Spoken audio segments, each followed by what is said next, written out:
Hello and welcome. My name is Dr. Pam Kastner, and I have the honor of serving as Patent State Lead Consultant for Literacy.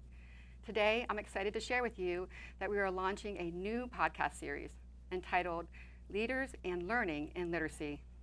In this podcast series, we will speak with literacy experts as well as practitioners who are in classrooms each day making a difference in the literacy lives of students.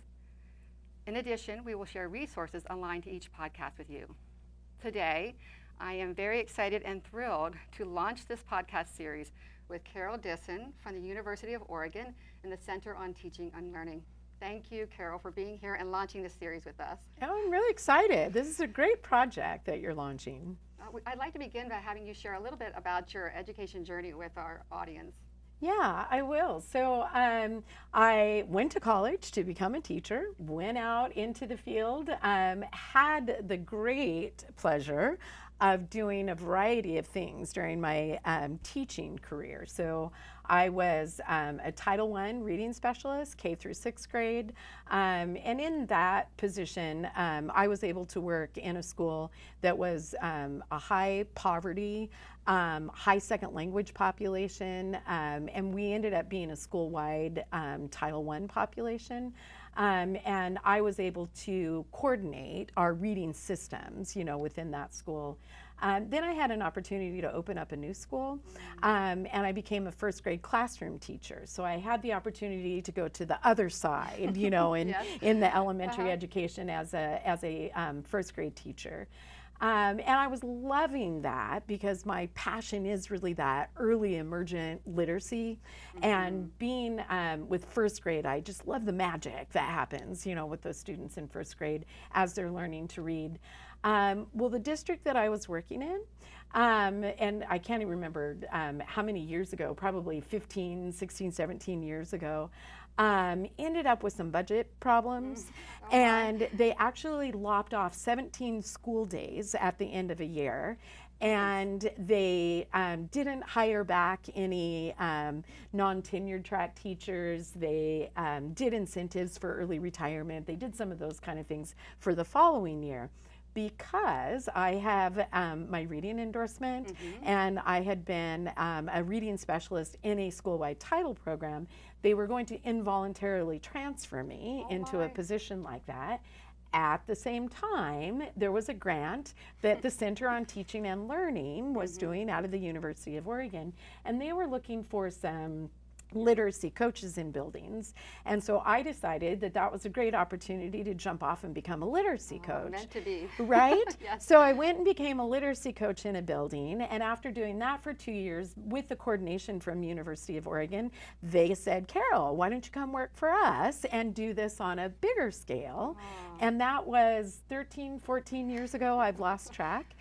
So for the last 13 or 14 years, I've been working with them on different research projects, different technical assistance projects. Primarily, I focus on literacy, but definitely I have done some different math and technology projects as well. But I always come back to the passion, which is literacy. And you can tell that one just in watching you talk about your journey. Thank you so much for sharing that. Yeah. We are so excited to be partnering with you with ECRI, Enhanced Core Reading Instruction. That's really the focus of this first podcast. Patent has been partnering with the Center on Teaching and Learning and the University of Oregon this past year on Enhanced Core Reading Instruction. And it's all about these effective instructional routines and making sure we have lots of practice for students that's accurate practice. So what I love about you, Carol, is you're grounded in the science of reading and the research, and so is CTL and the University of Oregon. That's right. But we're applying it. So we have a strong foundation in the science of reading, but the how part is also as strongly grounded in the research, but it's applied in the classroom. So can you share a little bit about what Enhanced Core Reading Instruction is, how it all began, what are some results that you're seeing, and what are some ways that our audience can really access some information about ECRI when this is done? Yeah, I'm super excited that I get to talk about this. I think of anything I've done in my career, this has hands down been the most exciting thing that I've seen. And it comes down to what you just talked about, that it really is about how do we apply what we're doing and what we're learning from the evidence of the research back into the classroom. Yeah, I think of ECRI as almost like pedagogical glue. Right? It's like the glue in the classroom, the how part that oftentimes is missing in those core reading programs. Yeah. There's a lot of what, but not a lot of how. So that leads me to where it came from and how we even got started with this. And it came from many schools were adopting traditional core reading programs. So the big box core reading programs that they're using across all of their grade levels within a school. And districts are spending large amounts of money on these programs. We're very much at Center on Teaching and Learning very much in favor of schools adopting the programs, because it does allow schools to have a scope and sequence, and it does allow you to have common professional development, and it does allow you to have a really large toolkit, you know, of resources to be able to use. So we very much encourage schools to do that. At the same time, as we were working with schools using these core programs, we realized that there was a deficit in those core programs teaching teachers how to deliver the instruction, you know, that was necessary from those 5 big ideas of instruction. So from the phonological awareness, the alphabetic principles, the fluency in reading and connected text, the vocabulary, and the comprehension. So we had a bank of researchers that work with us, not just at University of Oregon, but from some other universities and some other research fields as well, that came together and developed routines in those 5 big ideas of instruction. And then we started going out and using them in different schools. So fast forward a couple years from that, and we were excited about what it did, and teachers were excited about the professional development and how it really did increase the engagement. But we moved on to different projects, and they ended up getting sat on a shelf, you know, for different reasons, right? I did not know that. Yeah, for different reasons. Well, then the Institute of Education Sciences came out with a call for proposals. And what they were looking for is what could be done early on in the elementary years that would prevent students from needing specialized instruction later. Right. Going on an IEP, you know, because they haven't learned to read, you know, so what can be done in the early grades? So what we said, we've got these routines that are sitting on the shelf, let's put them through this trial. And let's see if we can show that, in fact, they're going to make a difference, you know, in student outcomes. Yes. So that's what we did. So we went out across Oregon and Massachusetts. We were in 44 schools. Oh my, that's a big sample size. It was a big sample size. We very much set ourselves up to not be successful, to be perfectly honest, because in order for schools to be involved, they had to have a core reading program in place. They had to have a multi-tiered system of support in place, so that it was clear what they were doing in Tier 1 support, clear what they were doing in Tier 2, clear what they were doing in Tier 3. They had to have a screening measure in place. So they had to have all those things in place before we could come in and say, now let's take 50% of these schools, which we randomly selected. So great research design. Exactly. Randomly selected and said, now what you're going to get is the enhanced core reading instruction, routines, professional development, and monthly coaching. So we went in and provided that. And of course, when you're doing a study like that, you're doing your pre-testing, your post-testing, gathering that data in your random treatment schools next to your control schools that didn't get that treatment. Business as usual. Exactly. Business as usual, using a core program, using intervention programs in their Tier 2 and Tier 3. So the only variable difference is right over here with right over here with these routines. Like, how do we enhance what we've already got going on? And what we found at the end of it is schools that were using the ECRI, the Enhanced Core Reading Instruction routines, had higher student outcomes and were able to close the gap for those at-risk students. And isn't that what we all want? Right? Yes. And, you know, you can look at some of those non-tangible things and teachers saying, you're not going to take these away from me now that the study's over, right? Oh, yeah. Because they saw what The an difference. impact it made. Teachers would say things like, I wish somebody would have taught me this 25 years ago. Oh gosh, we hear that all the time when we do letters trainings. All the time, yes. In our pre-service programs, why aren't we learning this? You know, why hasn't somebody told me the secret before, you know, with that? So definitely at the end of the study, what we decided that we would do, rather than sell it to a publisher, which a lot of research projects, at the end, they'll take their product and sell it to a researcher. What we chose to do is go ahead and keep it at the Center on Teaching and Learning. We're so glad you did. Yeah, us too. So we decided to keep it at the Center on Teaching and Learning. So we do have at CTL, which is our acronym for Center on Teaching and Learning, we have a marketplace. So you can go on and you can actually Google CTL Marketplace or Center on Teaching and Learning Marketplace. And we can certainly give you in we'll the make show sure notes we or add whatever. that. Yes. Yeah, we can give you the information on what that website is. But you can go on there, and on that website, it actually lists the different research papers that were written at the conclusion of the study. So one of them talks about the improvement of teacher performance. So teachers that were delivering the ECRI treatment had higher student engagement. They had more accurate student responses. They had more practice opportunities. They had more academic feedback. And, you know, so there's one on there that, that addresses that. One of my favorite ones that's on there too is it talks about schools that were receiving the treatment with the aligned ECRI. And I'll talk about that in a minute, how the Tier 1 and Tier 2 is aligned.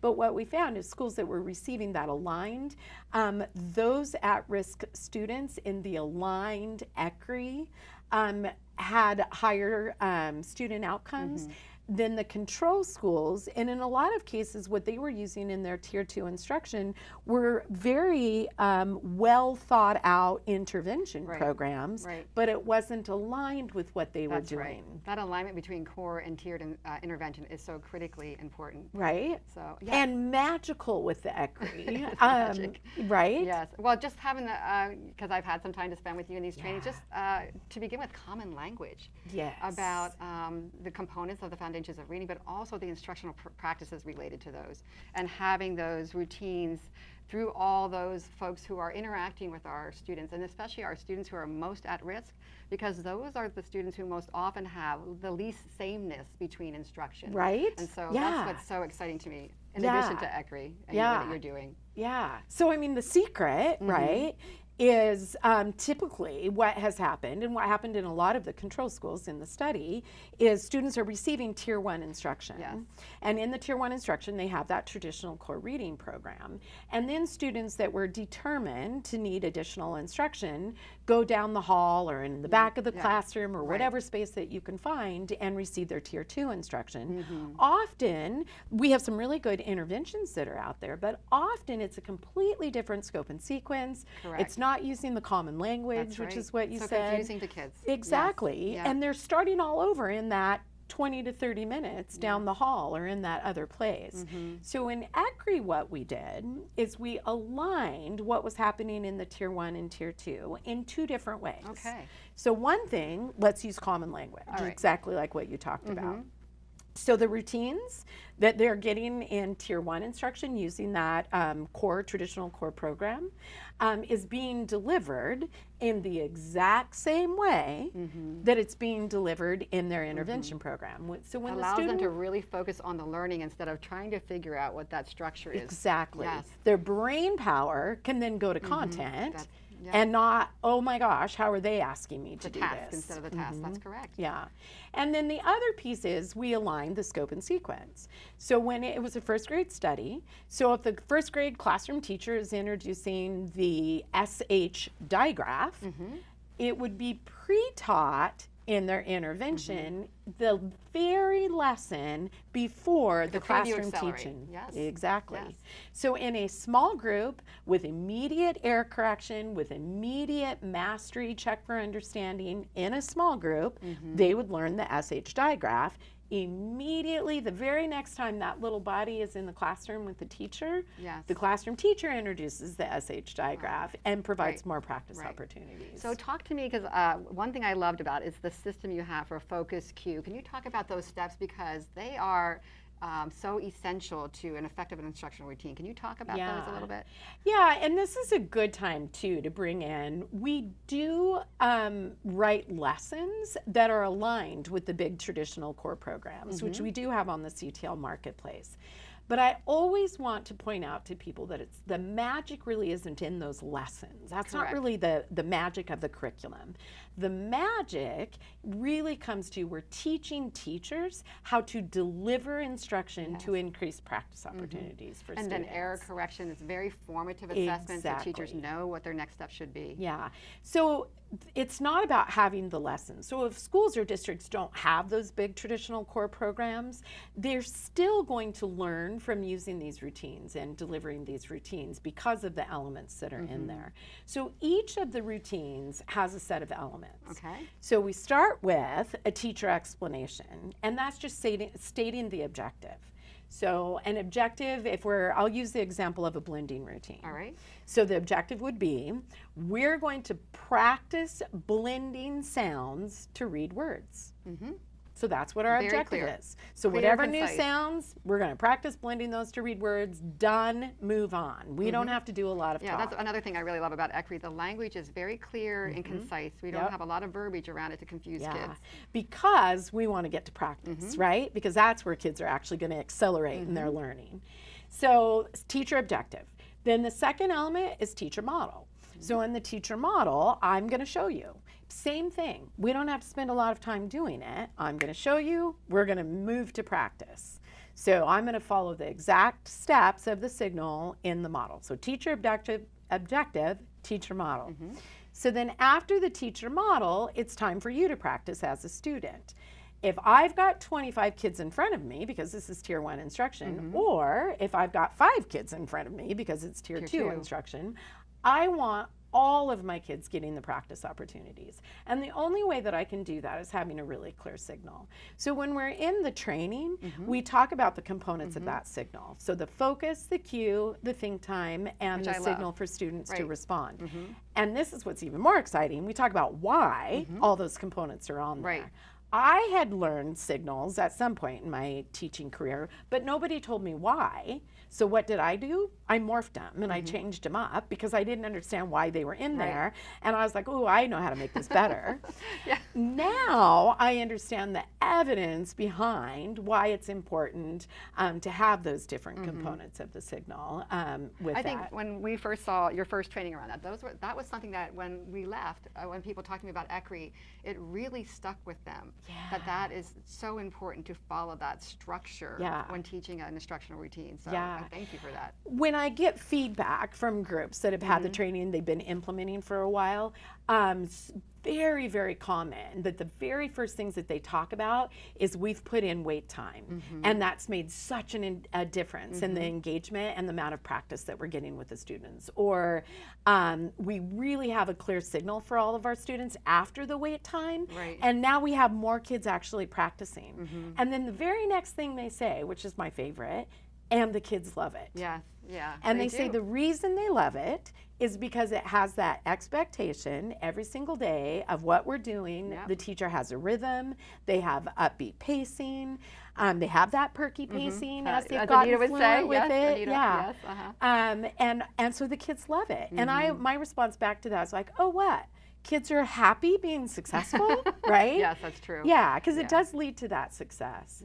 So then after the students have the practice, or while they're having the practice, we also have that immediate error correction that you talked about as well. So it's my turn, your turn, go back to and represent it and bring it back. Right, And immediate. Neutral, Yes. non-punitive.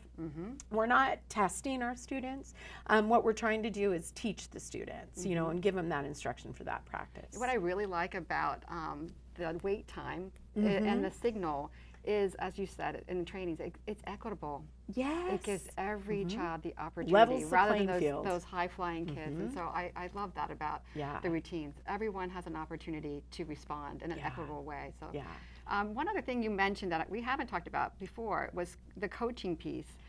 So, you know, oftentimes, of course, we know when we do implementation, we do overarching trainings, and we check in for sustainability, but the coaching piece isn't something we talked about before. So that's just something a little bit more. I want to know about how often, how was it done?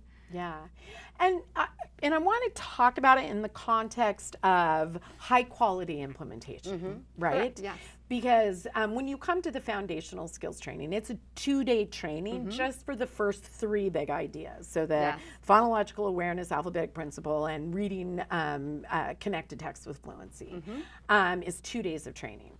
Anybody can come to 2 days of training and walk away. They can. And they're only going to implement, I don't know exactly what the research says, 20%. Joyce and Shara say about 10%. I know. Yeah. It really hits the classroom. Exactly. So. Yeah. Yes.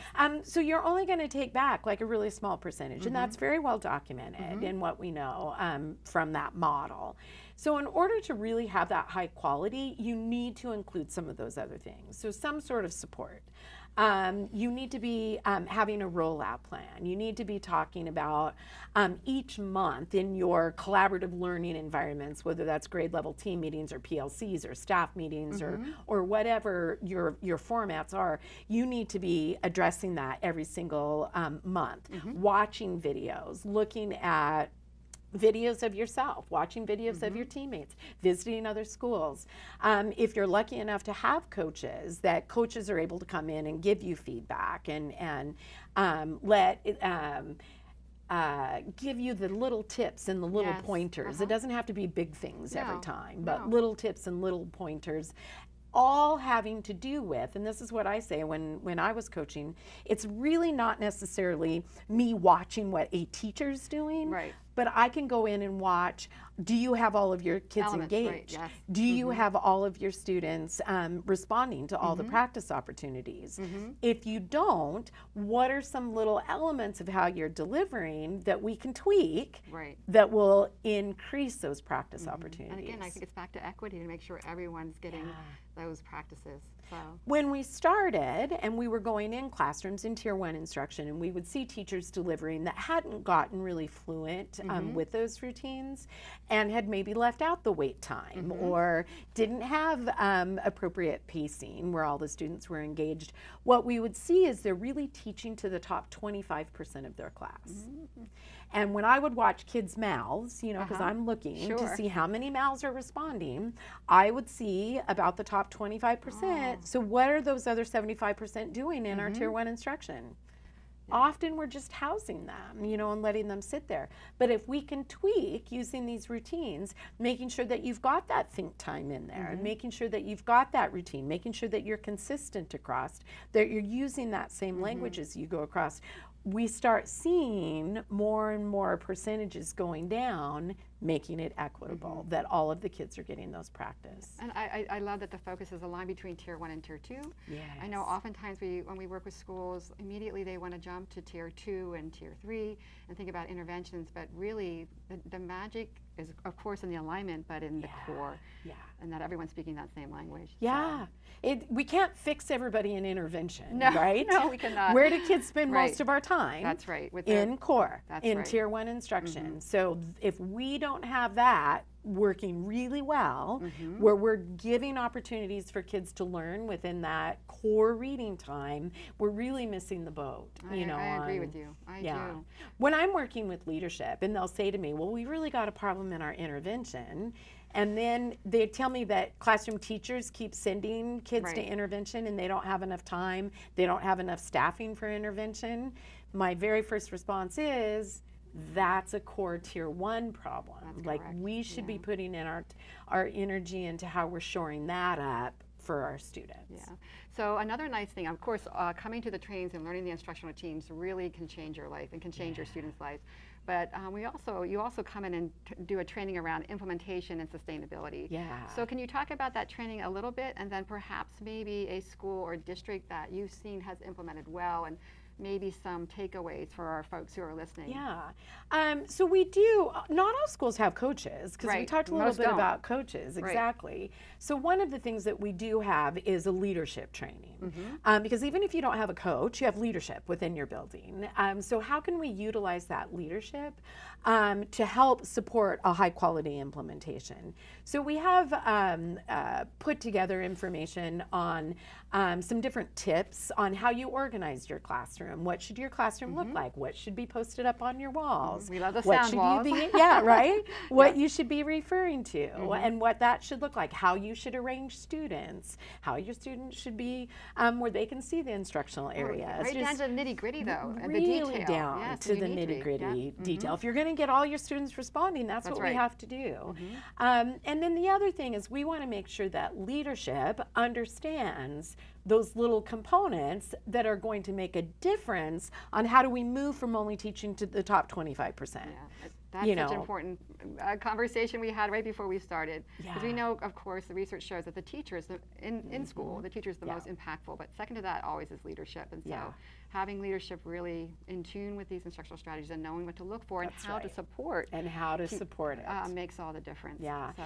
And also honoring what that rollout is. Yes. Because I always say, we're going to do this 2 days. I don't expect you to go back tomorrow to your classroom and be able to implement it exactly like you see me up here modeling.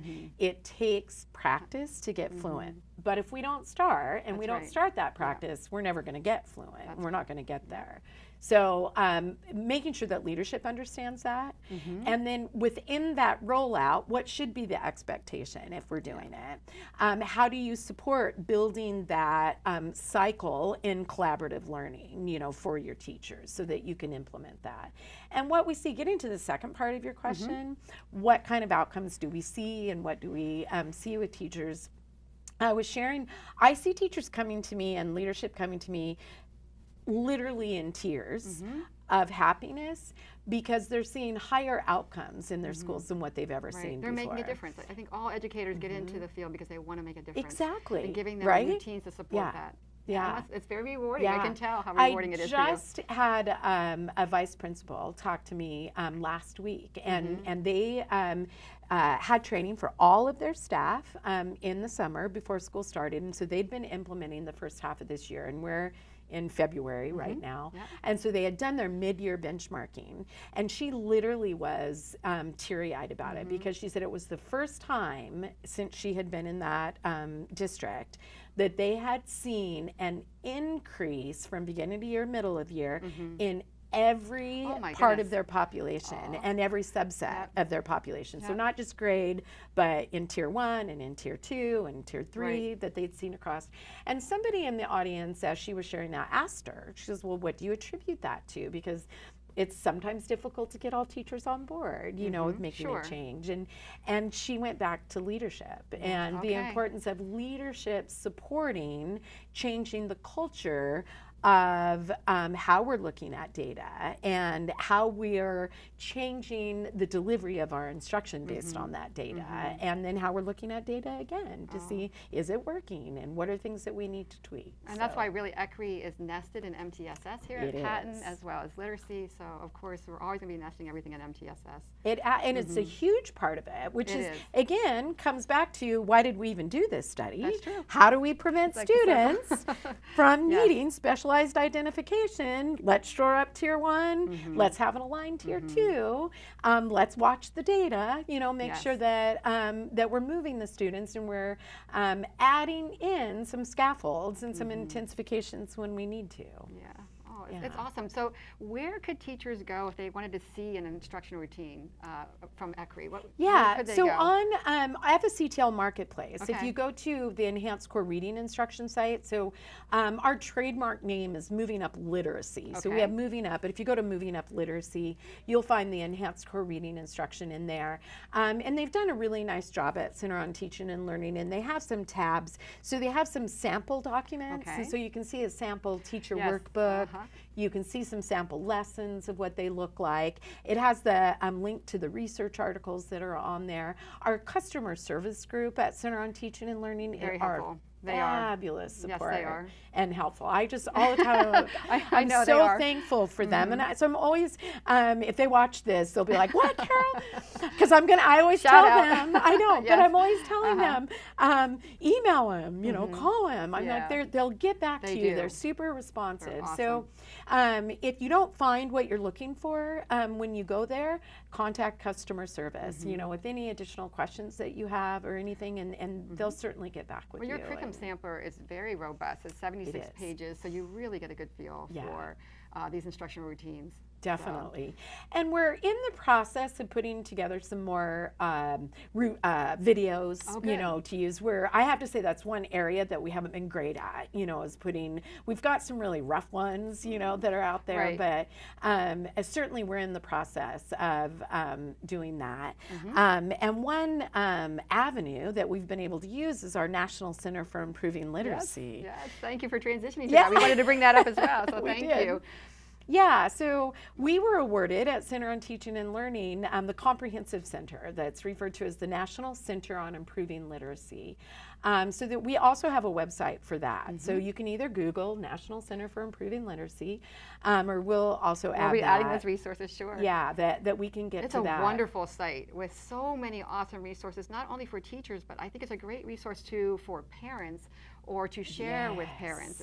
Your infographics are very straightforward, based on the science, but easily accessible. Absolutely. So based on the ESSA amendment to the original legislation that was out there, it required the secretary to establish this comprehensive center. So we were awarded this national center, and really the mission is what should be occurring across different domains and across different areas that are going to support those at-risk students and change the outcomes in literacy for those at-risk students. So it was awarded in 2016. So we've been working at developing resources. So You have many resources. We do. So if you go on to the website, and there's a great search engine as well that you can go on and search for that. We're in the process of developing an implementation guide, basically, a literacy implementation guide that will become, I think, even more user-friendly, that we can look at going back to the different levels of MTSS, because we're talking about at-risk students, and that's really what the National Center was created for and geared toward. But again, without having that robust tiered system, we're not supporting those at-risk students to change those outcomes for them. So we really are looking at those different tiers of instruction. There's a lot of information on there that's related to the dyslexia legislation. Yes, there is, and that is certainly across the nation.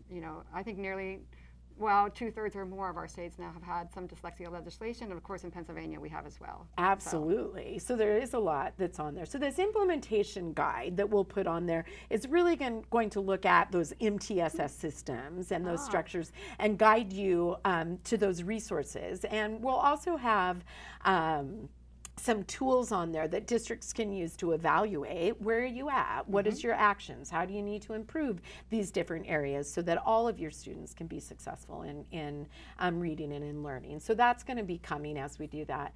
We're also working with different beacon sites across the country. So at this time we're working in Pennsylvania. Yes, Patton, yes. Yep, so we're working proud to here. We're working in the state of Idaho. We're working in the state of Michigan. We're doing some preliminary work in Maryland. It looks like we'll probably be doing some preliminary work in Massachusetts. And these beacon sites are really, each one has a different focus that we're working on. And so there's information on the National Center for Improving Literacy website on what our focus is for each of those states that we're working on. And the idea being, we can work on this with them and provide that information to everybody else across the country. It's such a based on comprehensive this. site. It really is. Yeah. So Yeah, so we're really excited with the work. One of the things really quickly to tie the National Center back to ECRI that we're doing, we're in the process through the National Center because we're really focused on dealing with those at-risk students. We're going to be starting a pilot in the state of Michigan this fall, looking at how do we intensify instruction for those students that the intervention hasn't been successful with. Tier 3? Tier 3. Oh, wow, that's very exciting. So we're going to you don't want to do that in Pennsylvania? I know, right? Yeah, we're getting that all over the place. Come here, do this. With the idea being, we're doing this in the pilot that we can come back and tell you, hey, these are some intensification strategies that we see have a really large impact, on students. And so we're using the evidence from the research on how do you intensify these interventions? How do you know that the intervention's working or isn't working? And then what do you do when it isn't working? And then how do you continue to monitor that? So it's one of the projects that we're certainly working have on. a lot on your going. Right? Yeah, we do. All good things. All good things and all good kids. things that lead back to supporting teachers and how do we improve instruction for our students. And you certainly do that. We are so honored to work with you and Jess Searles across the state. You have taught us so much today. Thank you so much. Yeah, it was great to be ECRI here. It was. I don't think we could have had a better first podcast launch. So thank you, Carol. Oh, thank you you're so very welcome. much. And say thank you to the folks who have listened and watched perhaps this podcast series. We're very excited to continue this series and hope that you join us for the next one. Thanks so much. I'm Dr. Pam Kastner, and this is Carol Dissen saying goodbye. Goodbye, everyone.